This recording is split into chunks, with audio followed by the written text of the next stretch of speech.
On parlait des personnalités qui ont connu le plus de galères en cette année 2014. On a parlé de la galère qui est arrivée à Bono, qui était dans son jet privé. Déjà, c'est la classe, voilà. Ouais. Et il a perdu tous ses bagages qui se sont envolés au-dessus de Berlin. Et Jean-Pierre Foucault, après, on est venu à parler d'hélicoptères. Et c'est vrai que Jean-Pierre Foucault, vous avez failli avoir un accident d'hélico. Mais non pas que j'ai failli, on a eu. Et vous en êtes sorti. Tout à fait. Ouais. C'est un miracle. C'est un miracle. D'ailleurs, j'ai rencontré Nicolas Hulot peu de temps après, qui est un grand spécialiste de l'hélico, qui me dit tout ce que tu vis maintenant, c'est durable.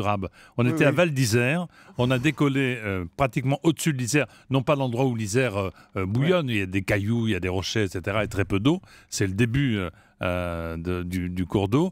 Et en décollant, l'hélicoptère, c'est une Alouette 3 à pomper, comme on a la turbine à pomper, et nous nous sommes écrasé dans l'Isère. Oh l'hélicoptère s'est cassé en deux.